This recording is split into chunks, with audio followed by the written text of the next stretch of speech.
I'm doing very well. Thank you very much. It's good to be here. Yeah, and happy International Children's Book Day. We are decoding how all these beautiful days come into our lives, and we often forget about them. But moments like these, shows like these, I think they help us take a pause and understand and put the spotlight again on all these issues. So glad you could come with us this morning. Take me through this entire journey of writing hope.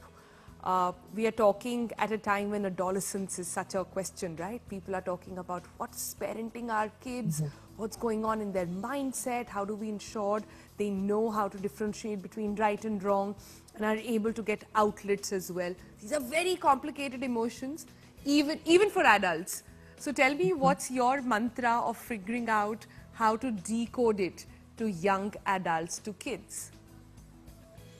Firstly, I think it's just wonderful that you've taken on this topic of books here, because children these days want it all at the press of a button. They feel, you press a button and the information is right out there. So rather than getting children to move away from things. What I have always believed is in the power of attraction.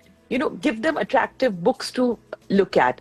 Have them look at books, where emotions are described about in a very comfortable way. So when we talk of books for children, one of the main things that holds their attention is it has to be interesting and appealing to them. These days, we talk a lot about anxiety, stress, depression in children. While there are issues, my whole take is what is the toothbrush in their hand for their mind? And for me, that's actually about books then.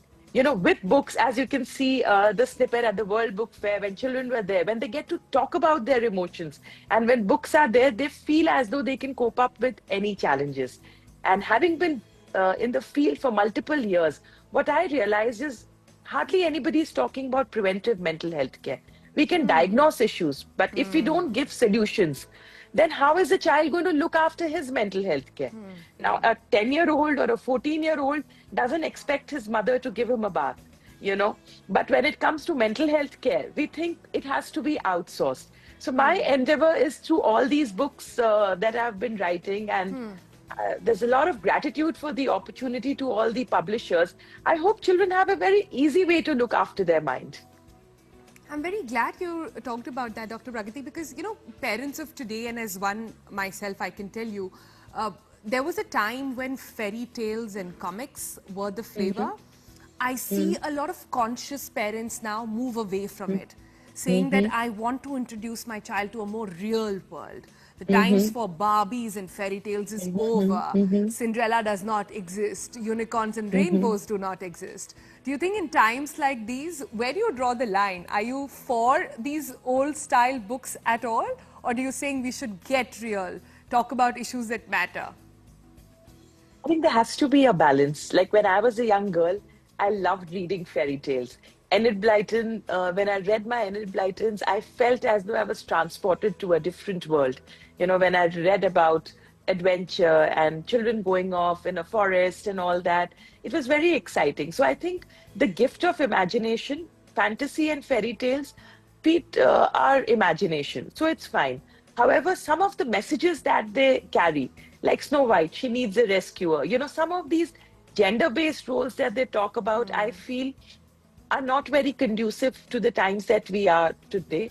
So when we have books about real children, you mentioned Ryan, Shoma and all, and as you can see in the first book of Emotions, so they actually talk about real life problems that children go through. Like if a child is sitting like this, don't diagnose him with a mental health condition.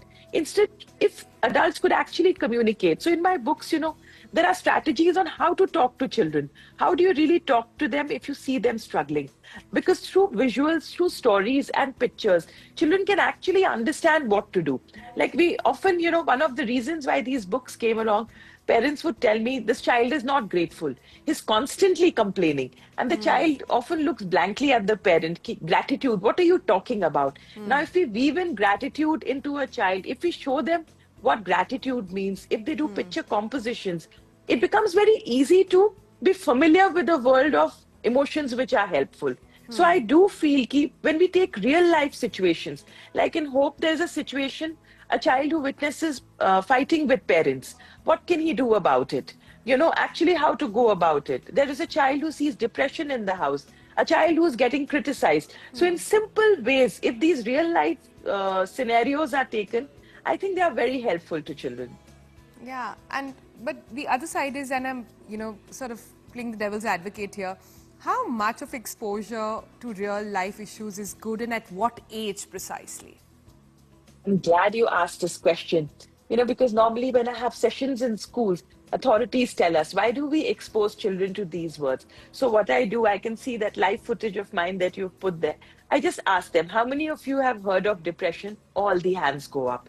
I ask them, how many of you have heard of stress? All hands go up. So, whether we like it or not, children are already exposed to this terminology. So it's like bacteria. Now, you may use the terminology till we don't teach them how to clean their minds or perhaps build up their emotional muscle. They will just be like king babies, who will grow up entitled and unable to function in the real world. So I've often seen that if you tell children what's happening, like for example, I often ask children, if you see your parents fighting or a fight, where do you feel it in your body?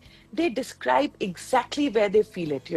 They don't need to go through a master's program or to have a PhD in psychology to understand symptoms. So children are already aware. So this thought process, I personally have found to be counterproductive to their mental health and their overall thriving. Why should we expose them? They are already exposed.